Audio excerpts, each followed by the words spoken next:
14കാരിയെ Kannur പറശ്ശിനിക്കടവിലെ lodge മുറിയിൽ പീഡിപ്പിച്ച കേസിൽ ഓട്ടോറിക്ഷ ഡ്രൈവർ അറസ്റ്റിൽ. ഓട്ടോറിക്ഷ ഡ്രൈവറായ അനീഷാണ് അറസ്റ്റിലായത്. തളിപ്പറമ്പ് ഡിവൈഎസ്പി കെ ഇ പ്രേമചന്ദ്രന്റെ നേതൃത്വത്തിലുള്ള അന്വേഷണ സംഘമാണ് അറസ്റ്റ് ചെയ്തത്. ഓട്ടോ ഡ്രൈവറായ അനീഷ് സമൂഹമാധ്യമത്തിലൂടെ പരിചയപ്പെട്ട യുവതിക്കും അവരുടെ 3 മക്കൾക്കുമൊപ്പം പറശ്ശിനിക്കടവിലെ ഒരു ലോഡ്ജിൽ മുറിയെടുത്ത് താമസിച്ചിരുന്നു. ജൂൺ 4-നായിരുന്നു ഇത്. അന്ന് പുലർച്ചെ 2 മണിയോടെ 14കാരിയെ അനീഷ് പീഡിപ്പിക്കുന്നത് യുവതിയുടെ മൂത്ത മകൾ കാണുകയും അമ്മയോട് പറയുകയും ചെയ്തിരുന്നു. മേൽപ്പറമ്പ് പോലീസ് സ്റ്റേഷൻ പരിധിയിലെ സ്കൂളിൽ പഠിക്കുന്ന പെൺകുട്ടി കൗൺസിലിംഗിനിടെയാണ് ഈ പീഡന വിവരം അധ്യാപികയോട് തുറന്നു പറയുന്നത്. വിവരം അധ്യാപിക ചൈൽഡ് ലൈൻ അധികൃതരെ അറിയിച്ചു.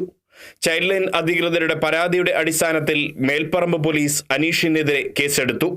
പീഡനം നടന്നത് തളിപ്പറമ്പ് പോലീസ് സ്റ്റേഷന്റെ പരിധിയിലായതിനാൽ കേസ് അങ്ങോട്ടേക്ക് മാറ്റി. തുടർന്ന് തളിപ്പറമ്പ് ഡിവൈഎസ്പി കെ ഇ പ്രേമചന്ദ്രന്റെ മേൽനോട്ടത്തിൽ ഇൻസ്പെക്ടർ ബാബുമോൻ, SI ദിനേശൻ കോതേരി എന്നിവരടങ്ങിയ സംഘമാണ് കേസ് അന്വേഷിച്ചത്. മാതമംഗലത്ത് നിന്നാണ് അനീഷിനെ പിടികൂടിയത്. മാനഹാനി ഭയന്നാണ് വിവരം പുറത്തു പറയാതിരുന്നതെന്നാണ് പെൺകുട്ടിയുടെ അമ്മയും അനീഷിന്റെ സുഹൃത്തുമായ യുവതി പോലീസിന് നൽകിയ മൊഴി. Kerala vision news, Kannur.